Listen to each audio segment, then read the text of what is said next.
Hey guys! Another episode na naman tayo ngayon. Road tips from Road to Pro.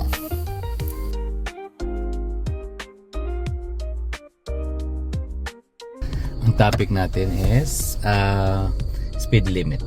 So, paano ba natin malalaman yung speed talaga?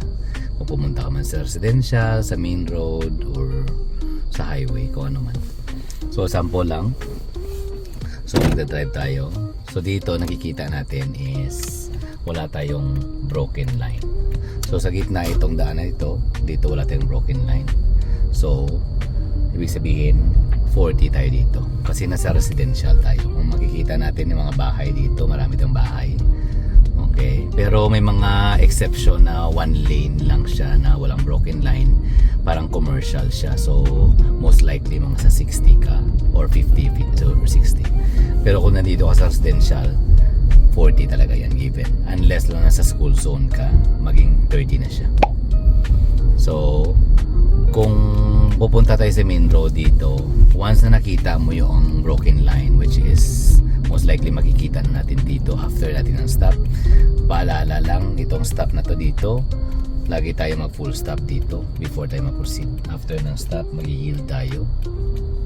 Okay, titingnan natin ang kotse or mga pedestrian. So ito, magsisimula na tayo dito. Tingnan mo, may broken line. So matik, kung hindi mo alam ang speed, mag 50 ka lang muna para hindi tayo mag-obstruct doon sa likod. Okay, para hindi ka madidak ang points mo. Kasi kung 60 dito, example lang, matagal ka sa 48 na speed, magdidak ka ng 10 points. So safe talaga kung lagi tayo naka 50. So ito naman, kita mo to when flashing lang itong 30 na yan, hindi ka ma-distract sa 30 na number kasi ang 30 na number is when flashing lang.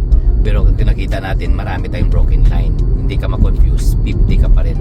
Pero alam ko dito, ang speed talaga dito is 60. So yun lang, kung liliko man tayo dito, the same thing ang mangyayari.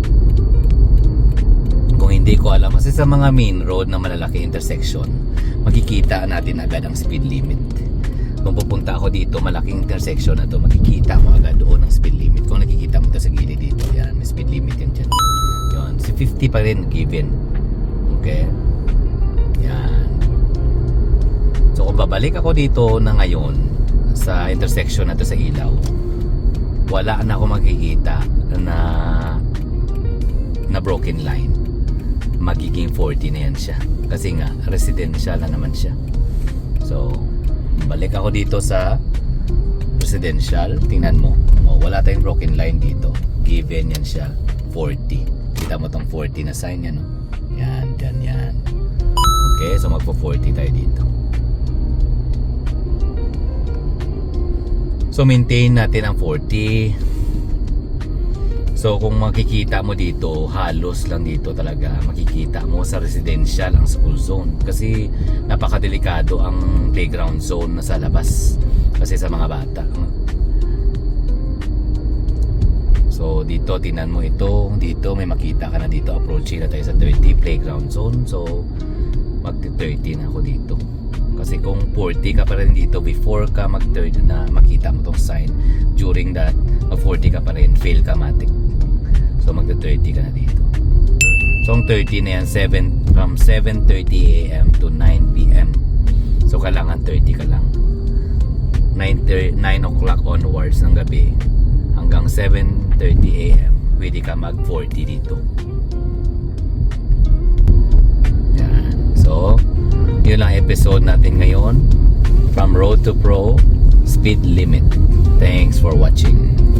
Peace.